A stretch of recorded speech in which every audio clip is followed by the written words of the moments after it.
నమః శివాయ. ఓం నమో నారాయణాయ. కర్మ నివారణ కాళభైరవాయ నమో నమః. ఓం కాళకాలాయ విద్మహే కాళాతీతాయ ధీమహి తన్నో నరదృష్టి నివారణ కాళభైరవ ప్రచోదయాత్. హరి ఓం. ఓం మహాదేవ్యై చ విద్మహే విష్ణుపత్నీ చ ధీమహి తన్నో మహాలక్ష్మి ప్రచోదయాత్. హరి ఓం. మా ఛానల్కి స్వాగతం. చూస్తున్న వీక్షకులకు, ప్రేక్షకులకు, ప్రియ కాళభైరవ భగవద్బంధులకి స్వాగతం పలుకుతూ మమ్మల్ని ఎంతగానో ఆదరిస్తూ ఉండబడినటువంటి ప్రియ సోదరీమణులకు అందరికీ కూడా వరలక్ష్మీదేవి అమ్మవారి యొక్క శుభాకాంక్షలు, ఆశీస్సులు. శ్రావణ మాసంలో అందరికీ శుభాలను, జయాలను, ఐశ్వర్యాలను ప్రసాదించాలని, విద్యార్థులకు విద్యాలక్ష్మిగా, ఉద్యోగస్తులకు ఉద్యోగలక్ష్మిగా, వ్యాపారస్తులకు వ్యాపారలక్ష్మిగా, ఐశ్వర్యవంతులకు ఐశ్వర్యలక్ష్మిగా ప్రసాదించాలని మనసారా కోరుకుంటూ ఆశీర్వచనం.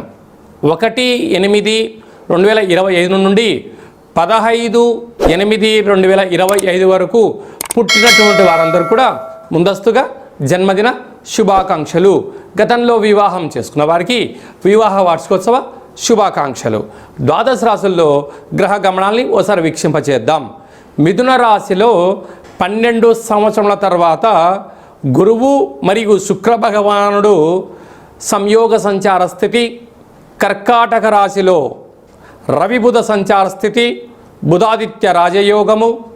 సింహరాశిలో కేతు సంచార స్థితి, కన్యరాశిలో కేతు సంచార స్థితి, కుంభరాశిలో రాహు సంచార స్థితి, మీనరాశిలో శని భగవానుని వక్రగమన సంచార స్థితితో ద్వాదశ రాశుల్లో గ్రహ గమనాలు ఈ విధంగా ఉన్నాయి. మేషరాశి వారికి ఈ వరలక్ష్మి వ్రత పండగ సందర్భంగా ఎలాంటి విధి విధానం పాటించాలో ఈ వీడియోలో సవివరంగా సంపూర్ణంగా తెలుసుకుందాం. మేషరాశిలో ఏ నక్షత్రాలు వస్తాయనగా అశ్విని నక్షత్రంలోని 4 పాదాలు, భరణి నక్షత్రంలో 4 పాదాలు, కృతికా నక్షత్రం 1 పాదం కలిపితే మేషరాశి. రాశాధిపతి కుజ భగవానుడు. వీరికి తృతీయంలో శుక్రుడు మరియు దేవగురు బృహస్పతి సంచారం చేయడం వలన తల్లిదండ్రులతో, గురువులతో, అన్నదమ్ముళ్లతో, అక్కాచెల్లెలతో పార్ట్నర్షిప్ వ్యవహార కార్యక్రమం చేసే వారందరితో గౌరవాన్నిచ్చి గౌరవాన్ని పొందగలిగినట్లయితే చాలా మంచి కాలము అని చెప్పి గమనించగలగాలి. అర్ధాస్తమ రవి, అర్ధాస్తమ బుధ సంచార స్థితి కనుక వీలైనంత వరకు పోలీసులతో, కోర్టు, న్యాయ సలహాలు, ప్రభుత్వ అధికారులతో, ఎలక్ట్రానిక్ వస్తువులతో జలపరమైనటువంటి అనేక రకాలుగా ఇబ్బందులు పొంచి ఉన్నాయి. తస్మాత్ జాగ్రత్త. అలాగనే సంతాన స్థానంలో కేతు సంచార స్థితి ఉండడం వల్ల తల్లిదండ్రుల మాట పిల్లలు కూడా తల్లిదండ్రుల మాటను వినగలిగినట్లయితే మంచి కాలం ఉంటుందని చెప్పి గమనించాలి. అలాగే 6వ స్థానంలో ఏడాది తర్వాత కుజ భగవానుడు సంచారం చేయడం వలన స్థిరాస్తులు, చరాస్తులు, ఇంటి స్థలాలు, వ్యవసాయ భూములు, బంగారు ఆభరణాలు, క్రయ విక్రయాలు యోగదాయకం అని చెప్పి గమనించాలి. ఏకాదశ స్థానంలో రాహు సంచారం చేయడం వలన విశేషమైనటువంటి కష్టపడి పనిచేసిన వచ్చిన ధనంతో స్థిరచరాస్తుల్ని ఏర్పరచుకోగలిగితే రాబోయే కాలం చాలా మంచి కాలం అని చెప్పి గమనించాలి.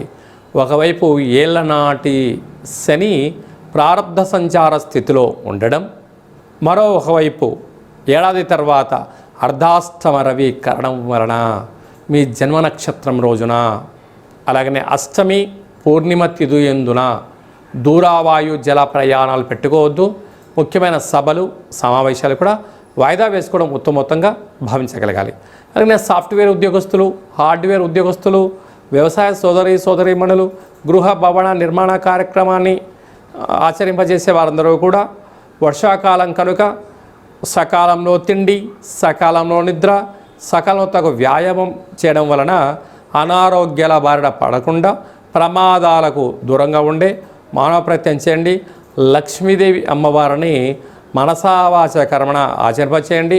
అమ్మవారికి ఎరుపు రంగు వస్త్రాన్నితో అలంకారం చేసినట్లయితే ఐశ్వర్యం, ఆనందం మేషరాశి వారి సొంతం అవుతుందని చెప్పి గమనించాలి.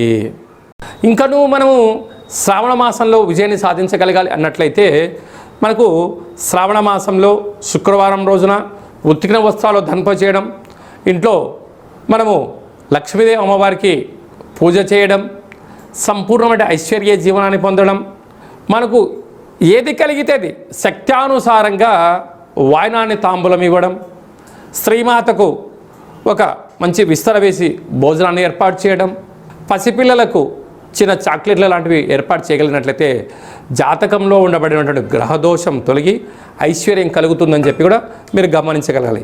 ఇంకనూ మనం విజయం సాధించగలగాలి అన్నట్లయితే ఈ యొక్క పాత్ర కంచు పాత్ర, కంచు మోగినట్టు కనకంబు మోగదు గదరా సుమతి అని చెప్పి మనకు సుమతి శతకంలో చెప్పడం జరిగింది. ఇందులో 12 రాసులు అచ్చు వేయడం జరుగుతుంది. ఈ పాత్రను ఇలా ఎడమ చేతులతో పట్టుకొని ఇలా ఒక్కసారి శబ్దం చేస్తే ఈరోజు ఓంకార శబ్దం రావడం ప్రారంభిస్తుంది.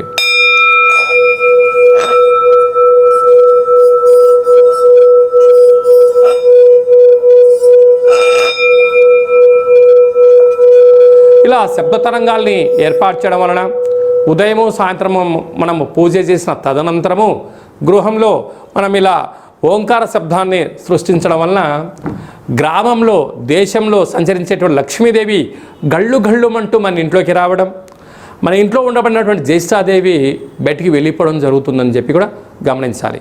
ఈ అక్షయ పాత్రతో పాటు మీకు కాళభైరవ స్వామి యొక్క పూజా కార్యక్రమం 27 రకాల వస్తువులతో దిష్టి తీయించడం కూడా జరుగుతుంది. కనుక మనమందరము కూడా ఈ శ్రావణ మాసంలో కాళభైరవ స్వామి అక్షయ పాత్రను ఇంట్లో ఉంచుకుందాం, ఐశ్వర్యానికి ఆనందానికి స్వాగతం పలుకుతామని చెప్పి గమనించాలి.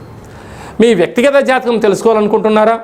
మీ పేరు, పుట్టినటువంటి తేదీ, నెల, సంవత్సరం, పుట్టిన సమయం రాసి మీరు వాట్సాప్లో పంపించగలిగినట్లయితే 100 సంవత్సరముల జాతకాన్ని సంపూర్ణంగా సవివరంగా వ్రాసి మీకు పంపించి మీరు పుట్టినప్పుడు గ్రహ గమనాలు ఎలా ఉన్నాయి, ప్రస్తుతం ఎలా ఉంటున్నాయి, రాబోయే కాలంలో ఎలా ఉండబోతున్నాయో వివరిస్తూ మీరు విజయం సాధించేంత వరకు మన యొక్క కాళభైరవ ఆశ్రమం దగ్గర నుంచి అన్ని విధాలా మీకు తోడు నీడగా ఉంటామని చెప్పి గమనించగలగాలి.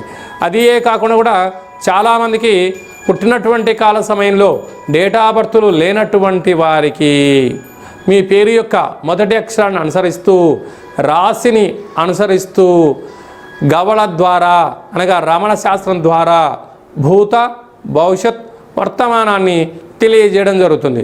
కనుక జాతకాన్ని తెలుసుకుందాం, జీవితంలో ఉండబడిన అడ్డంకులను తొలగించుకుందాం, ఐశ్వర్యాన్ని ఆనందాన్ని పొందుదామని చెప్పి గమనించాలి.